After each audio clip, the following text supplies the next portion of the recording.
Hello बच्चों, good morning, good evening एवं good night. आप जिस समय भी आप मेरा वीडियो देख रहे हैं उस समय का मेरा ग्रीटिंग, ठीक है। हाँ तो बच्चों, आज हम लोग वर्ग से संबंधित कुछ नियम पर बात करेंगे। तो आइए स्टार्ट करते हैं। सबसे पहला नियम बच्चों, सम संख्या का वर्ग हमेशा सम संख्या होता है। सबसे पहले आप लोगों को बता देते हैं कि सम संख्या विषम संख्या किसे कहते हैं। सम संख्या बच्चों ऐसा संख्या जो दो से एकदम पूर्णतः विभाजित हो जाए, या जिन शब्दों के अंत में 0, 2, 4, 6, 8 इन पांचों में से कोई संख्या रहे उसे सम संख्या कहते हैं। Example 2, 4, 6, 8, 10, 12, 14, 16 dot dot dot. जैसे 532 बच्चों सम संख्या है। कैसे? 532 की इकाई स्थान पे देखिए कितना है, 2, इसलिए सम संख्या। अथवा 532 2 से पूर्णतः विभाजित है, इसलिए यह सम संख्या। विषम संख्या बच्चों ऐसी संख्या जो 2 से पूर्णतः विभाजित नहीं हो उसे विषम संख्या कहते हैं। या जिन संख्याओं के अंत में इकाई स्थान पे 1, 3, 5, 7, 9 याद ही रहे तो वो विषम संख्याएं होती है। जैसे 1, 3, 5, 7, 9, 11, 13 डॉट। ये विषम संख्या। एक बड़ा सा संख्या लेते हैं, जैसे 7, 8, 9, 5, 4 एंड 3। बच्चों ये विषम संख्या है। क्यों? क्योंकि इनके इकाई स्थान पे देखिए कितना है, 3। तो जिन संख्याओं की इकाई के स्थान पे 1, 3, 5, 7, 9 इसमें से कोई भी एक संख्या आ जाएगा तो विषम संख्या। जिन संख्याओं के अंत में 0, 2, 4, 6, 8 में से कोई आ गया तो वो सम संख्या। जैसे एग्जांपल देख लीजिए 9, 8, 7, 6, 5, 8। अब देखिए ये आपको इकाई स्थान पे देखिए 8 है, इन पांचों में से एक है तो ये सम संख्या है। अब देखिए 7, 5, 4, 9 इकाई स्थान पे देखिए कितना है, 9, इन पांचों में से कोई एक है तो ये विषम संख्या। अर्थात सम संख्या वैसी संख्या है जो 2 से पूर्णतः विभाजित हो। विषम संख्या वैसी संख्या जो 2 से पूर्णतः विभाजित नहीं हो। ठीक, तो बच्चों इसको मिटा देते हैं और हम लोग बात कर लेते हैं रूल का। ठीक है, तो पहला रूल हम लोगों का है बच्चों कि सम संख्या का वर्ग हमेशा सम संख्या ही होता है। ठीक, हाँ। एग्जाम्पल 2 हमारे पास एक सम संख्या है, 2 का वर्ग, तो 2 का वर्ग बच्चों होता है 4। तो देखिए 2 भी सम संख्या है, 4 भी सम संख्या है। इसी तरह से 6 का वर्ग, तो 6 सम संख्या हमारा है और 6 का वर्ग 36। और एग्जाम्पल देख लीजिए, जैसे 8 सम संख्या है तो 8 का वर्ग करेंगे तो 8 8 64। ठीक, इसी तरह से यदि हम 10 की बात कर लें तो 10 का वर्ग जो हो जाएगा वो होता है 10 10 के 100।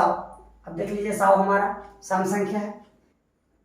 22 सम संख्या है, 22 का वर्ग करते हैं तो 484। 484 की इकाई स्थान पे 4 है, इसीलिए सम संख्या। तो हम क्या देख रहे हैं, सम संख्या वर्ग करने पर 36 को आया सम संख्या।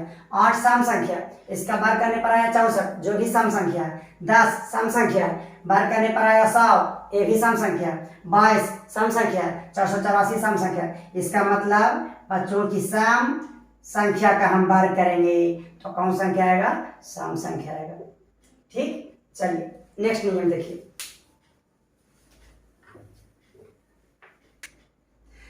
अब हम लोग नियम नंबर 2 देखेंगे बच्चों।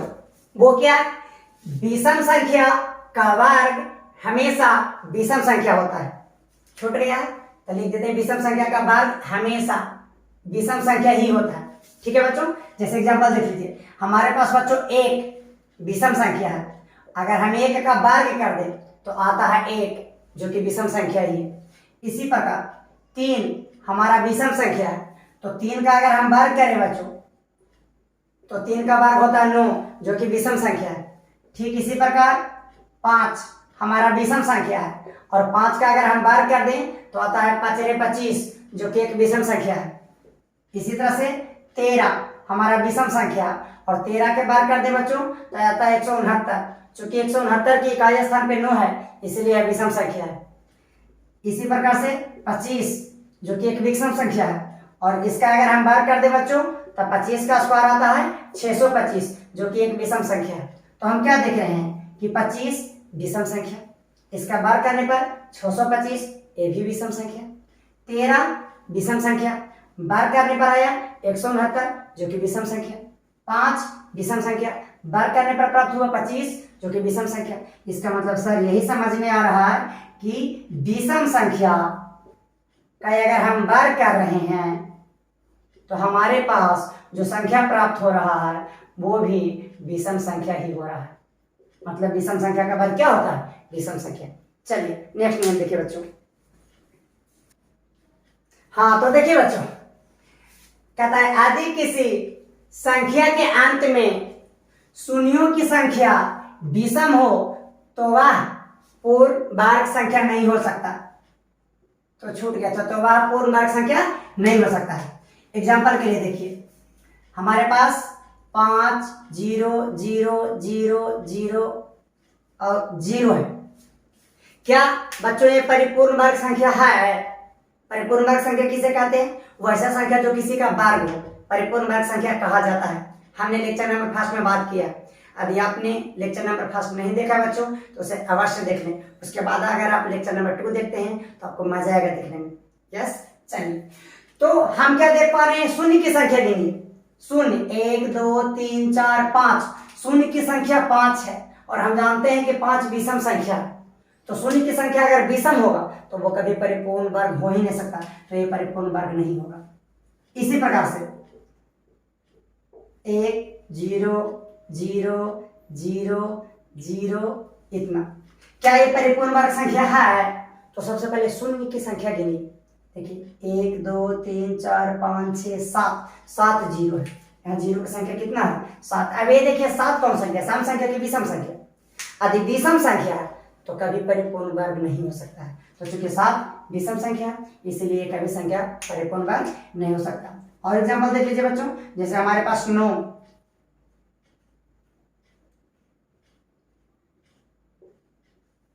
क्या ये परिपूर्ण वर्ग संख्या है? तो पहले शून्य की संख्या, जीरो की संख्या गिनिए। 1 2 3 4 5 6 7 8 9 10 11। यहाँ शून्य की संख्या बच्चों 11 है और चूंकि 11 विषम संख्या है इसीलिए ये संख्या परिपूर्ण वर्ग नहीं है। यस, तो हमने क्या देखा कि यदि किसी संख्या के अंत में शून्यों की संख्या विषम है तो वो परिपूर्ण वर्ग नहीं होगा। तो क्या यदि शून्य की संख्या सम होगा तो वो परिपूर्ण वर्ग होगा? सोचिए, क्या यदि शून्य की संख्या सम होगा तो वो परिपूर्ण वर्ग होगा? तो बच्चों इसका आंसर हो है कि हो भी सकता है, नहीं भी हो सकता है। ये जरूरी नहीं है कि यदि शून्य की संख्या सम हो तो वो परिपूर्ण वर्ग ही हो। जैसे एग्जांपल के लिए अब इस संख्या को आप देख लीजिए। शून्य की संख्या पहले गिनिए, 1 2 3 4। बच्चों आप देखिएगा कि 4 जो है वो एक सम संख्या है। सर यहाँ शून्य की संख्या तो सम है, तो क्या ये परिपूर्ण वर्ग होगा? नहीं। शून्य की संख्या यदि बच्चों सम हुआ तो ये जरूरी नहीं है कि परिपूर्ण वर्ग होगा। तो सर कैसे होगा? यदि बच्चों शून्य की संख्या सम है और शून्य को छोड़कर प्राप्त संख्या भी यदि किसी संख्या का वर्ग हुआ तभी वो संख्या परिपूर्ण वर्ग होगा। सर समझे नहीं? देखिए हम क्या कह रहे हैं। अब पहले शून्य की संख्या गिन लीजिए, 1 2 3 4 5 6। सर शून्य की संख्या यहाँ पे 6 है। अब बच्चों 6 कौन संख्या है? सम संख्या। तो नहीं कर दीजिएगा कि परिपूर्ण वर्ग है। अब शून्य को छोड़ दीजिए, शून्य को सभी को छोड़ दे तो प्राप्त संख्या कितना है? 9। क्या 9 किसी का वर्ग है? यस, 9 3 का वर्ग है। इसीलिए ये जो संख्या था ये बिल्कुल और बिल्कुल परिपूर्ण वर्ग है। Yes yes yes and 100% yes, ये परिपूर्ण वर्ग है। बात समझ रहे हैं? फिर से समझा रहे हैं। देखिए एक एग्जांपल और देते हैं। जैसे देखिए 16,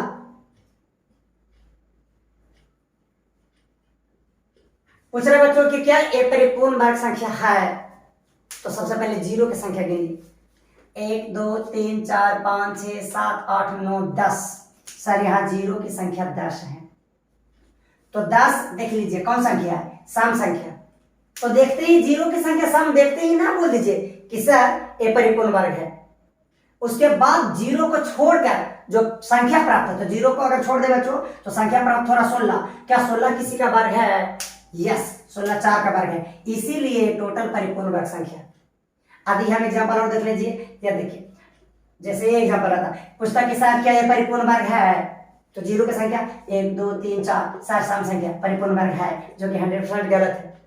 सम संख्या होते ही परिपूर्ण वर्ग नहीं होता है। सम संख्या होने के बाद हम जीरो को छोड़कर देखेंगे, तो जीरो का अगर छोड़कर देखें तो हमारे पास संख्या प्राप्त होता 7। क्या 7 किसी का वर्ग है? नहीं, तो ये परिपूर्ण वर्ग नहीं है। यस सर, यदि जीरो की संख्या विषम हो, जीरो की संख्या अगर विषम हो बच्चों, तो हर हालत में परिपूर्ण वर्ग होगा ही नहीं, भले ही उस जीरो को छोड़कर प्राप्त संख्या परिपूर्ण वर्ग ही क्यों ना हो। जैसे देखिए इसमें 1 2 3 4 5 6 7 8 9, ठीक है। आप देख लीजिए जीरो की संख्या कितना है? 9।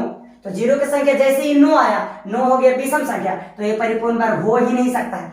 आप कहेंगे सर इसको छोड़ के प्राप्त संख्या तो 16 है। बच्चों 16 है तो क्या हुआ, हमारे पास जीरो की संख्या तो विषम है ना। बात समझ में आया? चलिए अब नेक्स्ट हम लोग बात कर लेते हैं। देखिए बच्चों, रूल नंबर 4, यदि किसी संख्या के इकाई अंक 2 3 7 या 8 हो तो वह कभी भी पूर्ण वर्ग संख्या नहीं हो सकता है। कहने का मतलब है कि कोई संख्या है जिनकी इकाई के स्थान पे 2 3 7 या 8, इन चारों में से कोई एक अंक आ जाए तो वो संख्या कभी भी परिपूर्ण वर्ग हो ही नहीं सकता है। एग्जाम्पल के लिए 9 8 7 6 5 4 3, लास्ट में देखिए बच्चों कितना है, इकाई स्थान देखिए, इकाई का अंक चूंकि 2 है तो ये संख्या कभी भी परिपूर्ण वर्ग नहीं हो सकता, ये परिपूर्ण वर्ग नहीं है। पूछ रहा है बच्चों कि क्या 3 8 7 6 8 ये परिपूर्ण वर्ग संख्या है?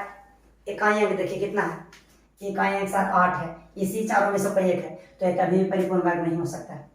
बात समझ रहे हैं? इसी तरह से 5 1 6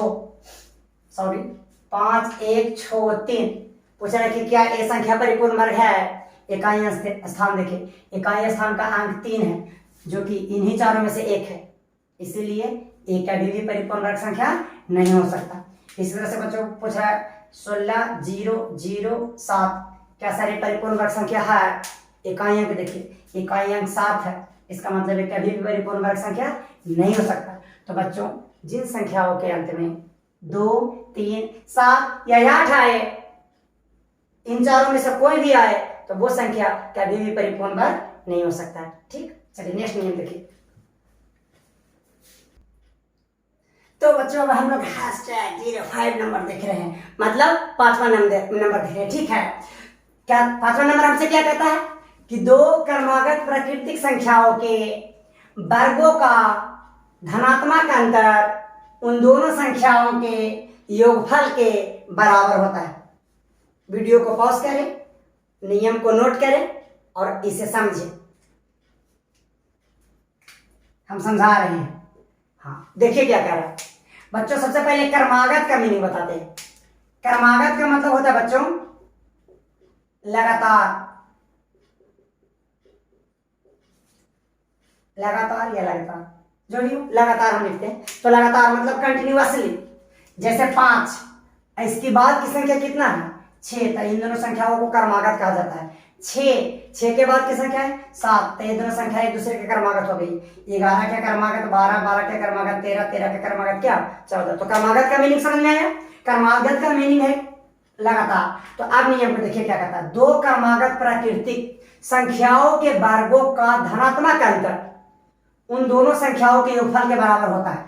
कहने का मीनिंग है कि हमारे पास दो को धनात्मक पूर्णांक है और क्रमागत है, एक 6 है एक 5 है। इनके वर्गों का अंतर 6 का वर्ग और 5 के वर्ग, इसको 6 का वर्ग पढ़ा जाता है बच्चों, ये 5 का वर्ग, और इनका अंतर अगर हम जानना चाहते हैं कि कितना होगा तो इन दोनों संख्याओं के योगफल के बराबर होगा। मतलब इनका अंतर कीजिएगा ना तो ये कितना है 6 और ये कितना है 5, तो हो जाएगा 6 5 कितना 11 आंसर। क्या बात समझ में आ रही है? हाँ दूसरा एग्जांपल देख लीजिए। जैसे हाँ लेकिन याद रखें कि दोनों संख्याएं क्रमागत होना चाहिए। जैसे 8 के स्क्वायर माइनस 7 के स्क्वायर, देख लीजिए सबसे पहले 8 और 7 क्रमागत है, यस। तो अब इसका हम आंसर जानना चाहते हैं। देख लीजिए 8 का वर्ग 7 का वर्ग दोनों लगातार है और इनके बीच माइनस का दिया हुआ अंतर, मतलब दो क्रमागत धनात्मक पूर्णांकों के वर्गों का अंतर अगर हम जानना चाहें तो आंसर इन दोनों संख्याओं के योगफल के बराबर होगा, 8, 7, 15 आंसर होगा। इसी तरह से बच्चों यदि 10 का स्क्वायर माइनस 9 का स्क्वायर रहे तो बताइए आंसर कितना, 10, 9, 19। बात समझ में आ रही है। इसी तरह से बच्चों यदि हम कह दें 21 का स्क्वायर माइनस 20 का स्क्वायर, देख लीजिए दोनों का भागत है, दोनों का स्क्वायर का अंतर है, तो हो जाएगा बच्चों 21 प्लस 20 बराबर कितना, 41। यस, लेकिन याद रखें कि संख्याएं दोनों क्रमागत होनी चाहिए। यदि हमें हमसे बोल दे बच्चों, क्वेश्चन में से बोलता कि सर 5 के स्क्वायर माइनस 3 के स्क्वायर, तो हम नहीं लिख देते सर यस 5 प्लस 3 बराबर 8। यस, हम ऐसा नहीं कर सकते थे। क्यों? क्योंकि 5 और 3 दोनों क्रमागत नहीं है। क्रमागत का मतलब होता है लगातार। यदि ऐसे रहता बच्चों की 5 का स्क्वायर माइनस 4 का स्क्वायर, दोनों संख्याओं के जो कि दोनों संख्याएं क्रमागत है, इनका वर्ग का अंतर, तब हम कर सकते हैं 5 प्लस 4 बराबर 9। सर हमें प्रूफ चाहिए। देख लीजिए आप दोनों का हम प्रूफ दे देंगे। इधर देखिए प्रूफ। बच्चों 5 का वर्ग बताइए, 5 का वर्ग कितना होता है? कल हम बताए थे 5 का वर्ग 25। 9 का वर्ग कितना होता है सर? सॉरी 3 का वर्ग कितना होता है? तो 3 का वर्ग होता है 9। तो 25 में से 9 गया तो कितना है बचा? 16। जबकि आप आंसर कितना बोल रहे थे? 8। गलत हुआ ना? हाँ। दूसरा देख लीजिए, हमारे पास 5 का स्क्वायर माइनस 4 का स्क्वायर है, तो 5 का स्क्वायर कितना हुआ? 5 का स्क्वायर हो गया 25, सॉरी माइनस 4 का स्क्वायर हो गया 16। तो बच्चों 25 में से 16 गया तो कितना आया? 9। देखिए आ गया ना 9। तो ये नियम केवल उन दो संख्याओं के लिए है जो आपस में क्रमागत है, साथ में उन दोनों का वर्ग करके उनका अंतर कर दिया गया है। एक बड़ा सा क्वेश्चन देकर इसे हम समाप्त कर देना चाहेंगे बच्चों। जैसे 100 का स्क्वायर माइनस 99 का स्क्वायर, क्या दोनों संख्याएं क्रमागत है? यस सर, 99 का 100 आता है। क्या दोनों का वर्ग है? यस सर, 100 का वर्ग है, 99 का वर्ग है। क्या उनके बीच अंतर है? यस। तो आंसर कितना आएगा? आंसर डायरेक्ट 100 प्लस 99 अर्थात 199। यस बच्चों, चलिए अब हम लोग नेक्स्ट नियम देख लेते हैं। हाँ बच्चों, तो रूल नंबर #06 क्या है कि किसी प्राकृतिक संख्या का वर्ग या तो 3 का गुणज होता है या 3 के गुणज से एक अधिक होता है। तो बच्चों वीडियो को पॉज करके नियम को समझिए, ठीक, उसके बाद वीडियो को कंटिन्यू देखिए। आइए हम समझा देते हैं बच्चों। 3 का गुणज, सर गुणज का क्या मतलब होता है पहले ये बताइए। तो गुणज का मतलब है ना कि जैसे 3 का गुणज का मतलब हुआ कि 3 से वो संख्याएं पूर्ण रूप से विभाजित है। जैसे 4 का गुणज, तो इसका मतलब जो जिन संख्याओं की हम बात कर रहे हैं वो संख्याएं 4 से विभाजित होनी चाहिए। 5 का गुणज मतलब वो संख्याएं 5 से विभाजित होनी चाहिए। बातों को समझ रहे? जैसे तो 3 का गुणज हो गया सर 3, 6, 9, 12, 15, 18 डॉट। ये संख्याएं 3 का गुणज है। क्यों? क्योंकि सभी संख्याएं 3 से विभाजित है। सभी संख्याओं में यदि आप 3 से भाग दीजिएगा तो शेषफल 0 आएगा। जैसे सर दे के दिखा देते हैं 18 में। चलिए बच्चों छोटी कितना हो गया? 18 आया कितना? 0। मतलब हम 18 को लिख सकते हैं कि 3 गुना 6 प्लस शेषफल 0। तो जिन संख्याओं को भाग देने पर पूरा 3 से कट जाए वो 3 का गुणज। 4 के गुणज हो गया बच्चों 4, 8, 12, 16 डॉट। 5 का गुणज हो गया 5, 10, 15, 20, 25 डॉट। तो 5 का गुणज का मतलब है कि वे संख्या 5 से विभाजित होगी। 4 का गुणज का मतलब है वो संख्या 4 से गुणज होगी। यस, चलिए अब तो हमको क्या कह रहा था बच्चों कि किसी प्राकृतिक संख्या का वर्ग या तो 3 का गुणज होता है या 3 का गुणज से एक अधिक होता है। ठीक बच्चों, देखिए इसका क्या अर्थ है। जैसे हाँ, लेकिन एक को छोड़कर जैसे 1 का वर्ग नहीं, 1 को छोड़कर 2 से शुरू करना। तो 2 का वर्ग हमारे पास होता है 2 का वर्ग 4। बच्चों थोड़ा सा टेक्निकल प्रॉब्लम के कारण हम वीडियो को यहाँ पर पॉज करते हैं, ठीक है। तो आइए बच्चों, कह रहा है जैसे हमारे पास एक संख्या 2, तो 2 का वर्ग हुआ कितना? 4। तो ये जो 4 है ना वो या तो 3 का गुणज होगा या 3 का गुणज से एक अधिक होगा। सर 3 का गुणज तो समझ में आया, 3 का गुणज से एक अधिक का क्या मतलब, उसमें कहने का मतलब है ना बच्चों कि आप 3 से भागा दीजिएगा ना तो शेषफल 1 बच जाएगा। यस, चलिए तो ये 4 को बच्चों हम लिख सकते हैं 3 गुना 1 प्लस 1। सर कैसे, 3 से आप इसमें भाग दे दीजिए, अब देखिए 3 का 3, शेषफल कितना आया 1। तो हम 4 को बच्चों लिख सकते हैं यहाँ से, इन दोनों संख्याओं को गुना किया जाता है 3 गुना 1 प्लस 1। आप लोग पढ़े होंगे बच्चों कि भाज बराबर भाजा गुना भागफल प्लस शेषफल। यस, तो हम क्या देख पा रहे हैं कि सर यहाँ शेषफल 1 बच गया है, इसका मतलब 4 जो है ना वो 3 का गुणज से 1 अधिक है। नेक्स्ट एग्जांपल देखिए, जैसे दूसरा संख्या 3, तो बच्चों 3 का वर्ग, तो 3 का वर्ग हो गया 9, तो ये जो 9 है ना वो या तो 3 का गुणज होगा या 3 के गुणज से 1 अधिक होगा। भाग देके देख लीजिए, 9 3 तिया 9, पूरा पूरा कट गया, शेषफल 0, इसका मतलब 3 का गुणज है, 3 गुना 3 प्लस 0। यदि शेषफल 0 है बच्चों तो गुणज कहलाता है। उसी तरह से 4 ले लीजिए, 4 का वर्ग, तो 4 का वर्ग बच्चों 16।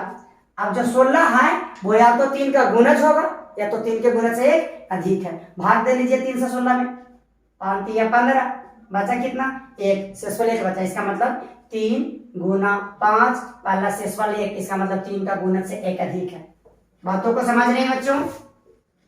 चलिए 5 का गुणज, सॉरी 5, तो 5 का पहले बार करेंगे, तो 5 का वर्ग हो गया कितना 5 रे 25। तो कहने का मतलब है ना बच्चों कि ये जो 25 है ना वो या तो 3 से पूरा पूरा कट रहा होगा, और यदि नहीं कट रहा होगा तो शेषफल 1 बचेगा, ये इसका मीनिंग है। देख लीजिए, नहीं तो 3 25 से सर 8 तिया 24, बचा कितना 1, देखिए शेषफल 1 बचा कि नहीं, तो हम 25 को लिख सकते हैं 3 गुना 8 प्लस 1, चूंकि शेषफल 1 बच रहा है इसका मतलब 3 के गुणज से 1 अधिक है। एक एग्जांपल और दे देते हैं, जैसे सर 6, तो 6 का वर्ग बच्चों हम लोगों को पता है कि 6 का वर्ग होता है कितना 36, तो 36 3 का या तो गुणज होगा या 3 का गुणज से अधिक, 3 का गुणज होगा मतलब 36 में 3 से भागा देंगे तो शेषफल 0 बचेगा, 3 का गुणज से 1 अधिक होगा या तो 36 में 3 से भागा देंगे तो शेषफल 1 बचेगा। देख लीजिए 3 से भागा देंगे 36, 12 तिया 36, आया कितना 0, इसका मतलब 3 का गुणज है, 3 गुना 12 प्लस 0। तो बच्चों जिन संख्याओं में शेषफल 0 बचा है वो 3 का गुण है, और जिनमें शेषफल 1 बचा है वो 3 के गुणज से 1 अधिक। तो यही कह रहा था कि किसी प्राकृतिक संख्या का वर्ग या तो 3 का गुणज होता है या 3 के गुणज से 1 अधिक होता है। यस, चलिए नेक्स्ट नियम देखिए। चलिए #07 बच्चों क्या कहता है 7वां नंबर कि किसी प्राकृतिक संख्या का वर्ग या तो 4 का गुणज होता है या 4 के गुणज से 1 अधिक होता है। इसके पहले पढ़े 3 का गुणज होता है या 3 के गुणज से 1 अधिक होता है। एक आ रहा है कि 4 का गुणज होता है तो 4 का गुणज से 1 अधिक होता है, ठीक है। हाँ, लेकिन बच्चों 1 को छोड़कर तो हम लोग स्टार्ट करेंगे 2 से। 2, तो बच्चों 2 का वर्ग, तो 2 का वर्ग 4, तो 4 या तो 3, 4 या तो 4 का गुणज है या तो 4 का गुणज से 1 अधिक, भागा दे दीजिए 4 से, 4 का 4, बच्चों यदि शेषफल 0 इसका मतलब गुणज, तो ये हो गया 4 गुना 1 प्लस 0, इसका मतलब 4 का गुणज हुआ। उसी प्रकार से अब 3 देख लीजिए, 3 का वर्ग कितना हो गया 9, अब 9 को देख लीजिए 4 का गुणज है कि नहीं, तो 9 में 4 दूनी 8, शेषफल कितना सर शेषफल 1 बचा है, इसका मतलब ये हुआ कि हो गया 4 गुना 2 प्लस 1, 4 के गुणज से 1 अधिक। चलिए तीसरा एग्जांपल 4, तो 4 का वर्ग बच्चों 16, अब आप 4 से भाग देके देख लीजिए, 4 4 16, शेषफल कितना बचा 0, इसका मतलब क्या हुआ 4 का गुणज, 4 गुना 4 प्लस 0। नेक्स्ट एग्जांपल नंबर 5 देख लीजिए, 5 का स्क्वायर, तो 5, तो 5 का स्क्वायर, तो 5 का स्क्वायर बच्चों 5 कितना हो गया 25, तो 25 या तो 4 का गुणज होगा या 4 के गुणज से 1 अधिक, देख लेते हैं 25 छोटा 24, बच्चों शेषफल कितना बचा 1, इसका मतलब 4 का गुणज नहीं है बल्कि 4 के गुणज से 1 अधिक है, तो इसको लिख सकते हैं 4 गुना 6 प्लस 1। तो हम क्या देख रहे हैं कि कोई भी प्राकृतिक संख्या का वर्ग या तो 4 का गुणज होगा या तो 4 के गुणज से 1 अधिक होगा, या तो 4 का गुणज होगा या तो 4 के गुणज से 1 अधिक होगा। यस बच्चों, चलिए अब हम लोग नेक्स्ट देख लेते हैं। देखिए नियम नंबर 8 बच्चों कहता है 2 क्रमागत प्राकृतिक संख्याओं के वर्गों के योग में उन दोनों संख्याओं के गुणनफल के वर्ग को जोड़ने पर प्राप्त संख्या दोनों संख्याओं के गुणनफल में एक जोड़कर वर्ग निकालने पर प्राप्त संख्या के बराबर होता है। ठीक है, नियम इतना बड़ा है बच्चों कि आप वीडियो को पॉज करके एकदम अच्छी तरह से पहले नियम को पढ़ लीजिए। पढ़िए, एकदम टोट के पढ़िएगा, एकदम एक एक शब्दों को समझने का प्रयास कीजिए। पढ़िए। हाँ देखिए, समझ में नहीं आया कोई बात नहीं, आया है तो बहुत बहुत धन्यवाद। चलिए देखिए समझा देते हैं। कहता है बच्चों, दो क्रमागत प्राकृतिक संख्या मतलब दो लगातार प्राकृतिक संख्या होना चाहिए के वर्गों का योग, मतलब एक प्राकृतिक संख्या एक और दूसरा प्राकृतिक संख्या दो, ये दोनों लगातार है। क्रमागत का मतलब लगातार होता है, कुछ देर पहले बताएं। तो इसका वर्ग और इसका वर्ग का योग, उसके बाद क्या था, उन दोनों संख्याओं के गुणनफल के, इन दोनों संख्या, एक संख्या एक है दूसरा संख्या दो है, तो इन दोनों संख्या के गुना कीजिए, एक गुना दो, तो दो के वर्ग को जोड़ने पर अब इसमें जोड़ दीजिए, कितना जोड़ना है, इन दोनों का गुणनफल, तो इन दोनों का गुणनफल कितना आया, दो। प्राप्त संख्या दोनों संख्या के गुणनफल में एक जोड़ने पर, तो दोनों संख्या के गुना किए तो कितना आया, दो। तो आप जो संख्या प्राप्त होगा ना, तो दोनों संख्या के गुणनफल में जो कि दो आया है उसमें एक जोड़ दीजिए, तो कितना आया, तीन के वर्ग के निकालने पर प्राप्त संख्या के बराबर होगा। मतलब इसमें जो होगा ये सबको जोड़ेंगे तो कितना आएगा, तो हो जाएगा 3 के स्क्वायर। अगर अकेले नहीं बच्चों तो देख लीजिए, एक का वर्ग एक, दो का वर्ग चार, दो का वर्ग चार बराबर, तीन का वर्ग 9, चार चार 8, 8 एक 9, 9 बराबर 9। यस, हाँ देखिए और समझाते हैं दूसरा। जैसे हम बच्चों एक संख्या ले रहे हैं 2, ठीक है ना, इसके बाद इसका क्रमागत लीजिए लगातार, तो 2 के बाद आता है 3, तो इसका वर्ग और इसका वर्ग का योगफल, उसके बाद इन दोनों संख्याओं का गुणनफल, इन दोनों संख्या को गुना कीजिए, 2 गुना 3 यानी आया कितना, 6, तो इसमें 6 का वर्ग फिर से ऐड कर दीजिए। अब जो संख्या प्राप्त होगा दोनों संख्याओं के गुणनफल में एक जोड़ दीजिए, तो दोनों संख्या के गुणनफल में एक जोड़ेंगे तो 7 आ जाएगा, तो इसके वर्ग के बराबर होगा। सर प्रूफ चाहिए, देख लीजिए, 2 का वर्ग 4, 3 का वर्ग 9, 6 का वर्ग 36, 7 का वर्ग 49, 36 9 45, 45 और 49 बराबर 49। बात समझ में आ रही बच्चों? यस, एक और समझा देते हैं।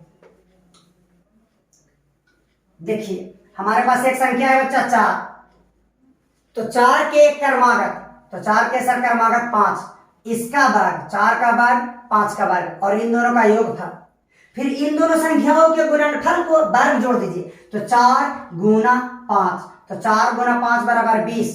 अब इसका वर्ग जोड़ दीजिए, तो 20 का वर्ग, तो सर कितना प्राप्त हो जाएगा संख्या, तो बच्चों दोनों संख्या को गुना करके कितना आया, 20 आया, इसमें एक जोड़ दीजिए तो कितना होगा, 21 हो जाएगा, तो 21 के वर्ग के बराबर होगा।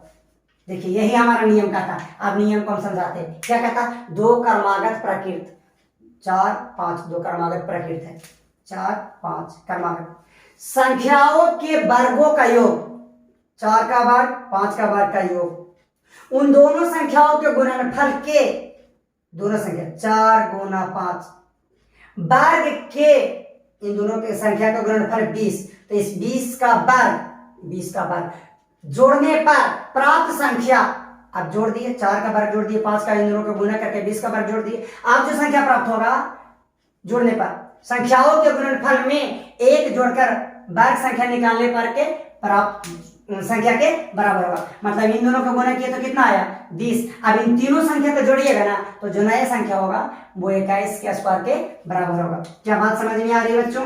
यदि बात आ रही है तो यस बोल दीजिए, यस। जैसे देखिए एक और बता देते, जैसे हम ले रहे हैं 8, तो 8 और इसके बाद एक और क्रमागत लीजिए 9, 8 का वर्ग कीजिए और 9 का वर्ग कीजिए और दोनों को गुना कीजिए, उसके बाद इन दोनों को गुना कीजिए, 9 ठीक 72, तो 72 का वर्ग करके जोड़ दीजिए। अब हम जानना चाहते हैं सर जो संख्या प्राप्त होगा वो कितना होगा, तो इन दोनों को गुना किए तो कितना आया, 72। तो आप जो संख्या आएगा ना बच्चों, तो इसमें एक जोड़ दीजिए, 72 1 73, तो 73 के वर्ग के योग के बराबर आएगा। यस, चलिए नेक्स्ट देख लीजिए बच्चों। हाँ बच्चों, तो अब हम लोग #09 देख लेते हैं, नो पाइथागोरस ट्रिक। बच्चों अभी जो क्लास चल रहा है वो थ्योरी का क्लास चल रहा है, ठीक है। आज के बाद थ्योरी खत्म हो जाएगा, इसके बाद हम लोग न्यूमेरिकल देखेंगे, ठीक। हाँ, तो न्यूमेरिकल बच्चों अगला लेक्चर में आएगा। यस, चलिए। तो रूल नंबर 9 क्या हमसे कहता है बच्चों, पाइथागोरस त्रिक। त्रिक का मतलब होता है बच्चों 3। तो पाइथागोरस त्रिक जो होता है ना, वो 3 संख्याओं के लिए होता है। तो हम मान लेते हैं, माना कि 3 संख्याएं क्रमशः x, y और z है। चूंकि पाइथागोरस त्रिक की बात कर रहे हैं, पाइथागोरस त्रिक 3 संख्याओं का एक त्रिक होता है। तो हमने माना कि 3 संख्याएं, जिसमें से एक संख्या x है, दूसरी संख्या y है और तीसरी संख्या z है। यस बच्चों, इन तीनों संख्याओं में क्या संबंध है, याद रखिएगा कि z x से बड़ा होना चाहिए और z y से बड़ा होना चाहिए। बच्चों, जिस योर इसका मुंह फाटा हुआ होता है ना, वो बड़ा होता है, जिधर मुंह फाड़ा वो बड़ा है ना। जैसे 9 और 6, बताइए कौन बड़ा, 9 बड़ा, ये इधर के मुंह फाड़ देगा। बातों को समझ रहे हैं। 20 और 12 में कौन बड़ा, सर 20 बड़ा, तो इधर फाड़ देगा। 40 और 90 में कौन बड़ा, 90 बड़ा, तो इधर फाड़ देगा। समझ रहे, जिधर ये मुंह फाड़ा वो संख्या बड़ा। तो हमने क्या लिखा है कि z बड़ा है किससे, x से, और z बड़ा है y से। कहने का मतलब ये है कि z जो है ना, वो x से भी बड़ा है, y से बड़ा है। यदि ऐसा रहे तो हमारे पास x square plus y square बराबर z स्क्वायर, इस सूत्र को हम त्रिक पाइथागोरस या पाइथागोरस त्रिक कहते हैं। x square plus y square बराबर किसको, z स्क्वायर को। यस, जैसे हम आपको क्वेश्चन देते हैं, बोल रहा है कि सर 3, 4, 5 ये 3 संख्याएं हैं, क्या ये पाइथागोरस त्रिक है या क्या ये पाइथागोरस त्रिक के सदस्य है। तो बच्चों, सबसे पहले पाइथागोरस त्रिक के सदस्य होने के लिए 3 संख्याएं होने चाहिए। दिए गए संख्या भी 3 है ना। तो आप क्या कीजिए, इसमें से एक के x मान लीजिए, एक को y और x को z। लेकिन z मानने का रूल है कि z सबसे बड़ा होना चाहिए, तो z बराबर हम 5 मान लेते हैं। और x बराबर बच्चों आप 3 या 4 किसी को भी मान सकते हैं, तो x बराबर 3 मान लिए। इसी प्रकार से y बराबर 4 मान लिए। इस तरह से माने थे कि z x से भी बड़ा है और z y से भी बड़ा है। देख सकते हैं z का मान 5 और x का मान 3, देखिए 5 3 से भी बड़ा है। इसी तरह से z का मान 5 और y का मान 4। अब देखिए 5 3 से भी बड़ा है, 5 4 से भी बड़ा है। बातों को समझ रहे हैं। यस, अब हम क्या करेंगे, इस फार्मूला पर शिफ्ट करेंगे, बैठाएंगे। यदि बैठ गया तो पाइथागोरस त्रिक है या पाइथागोरस त्रिक के सदस्य हैं, अन्यथा नहीं है। तो रखिए x के जगह बच्चा 3, तो 3 का स्क्वायर है तो स्क्वायर हो जाएगा। बीच में सर प्लस है, y के जगह रखना 4, सर y पर स्क्वायर है तो इस पर भी स्क्वायर हो जाएगा। बराबर z, तो सर z की जगह यहाँ 5 है तो 5 का स्क्वायर है तो स्क्वायर हो जाएगा। तो 3 का स्क्वायर 9, 4 का स्क्वायर 16, 5 का स्क्वायर 25, 16 9 25 बराबर के 25। आप देख सकते हैं कि बराबर है। यस, इसका मतलब ये तीनों सदस्य पाइथागोरस त्रिक बनाते हैं या पाइथागोरस त्रिक के सदस्य हैं। एक और दे देते हैं आपको, जैसे बोल रहा है बच्चों कि 6, 5, 12, 13, बताइए पाइथागोरस त्रिक हैं या पाइथागोरस त्रिक के सदस्य हैं। तो सर्वप्रथम क्या करेंगे, जो सबसे बड़ा रहेगा उसे z मान लेंगे, z बराबर 13। बाकी x y किसी को भी मान सकते हैं। x बराबर 5 मान लिए, y बराबर 12 मान लिए। यहाँ पर बच्चों इस फार्मूला पे शिफ्ट कीजिए, x के मान 5, 5 का स्क्वायर, बीच में प्लस y के मान 12, 12 का स्क्वायर, z की जगह बच्चों 13 का स्क्वायर। तो 5 का स्क्वायर 25, 12 का स्क्वायर 144 और 13 का स्क्वायर 169। तो बच्चा 44 में से 25 जोड़िएगा, 144 में 25 आ जाएगा 169 बराबर 169।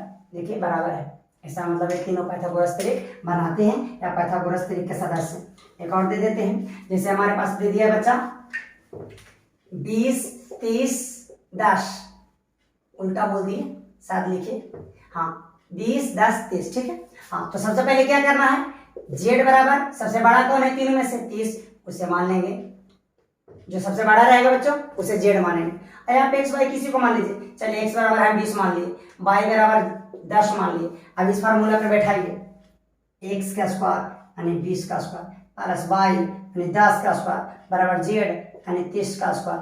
तो बच्चों 20 का स्क्वायर 400, 10 का स्क्वायर 100 और 30 का स्क्वायर 900, 400 है 100 हो गया 500 बराबर 900। क्या 500 और 900 बराबर है? नहीं। इसका मतलब ये जो तीनों सदस्य हैं 20, 10, 30, ये तीनों पाइथागोरस त्रिक नहीं है। तो बच्चों इसी के साथ आज के लेक्चर को, थ्योरी के लेक्चर को समाप्त करते हैं। जय हिंद, जय भारत।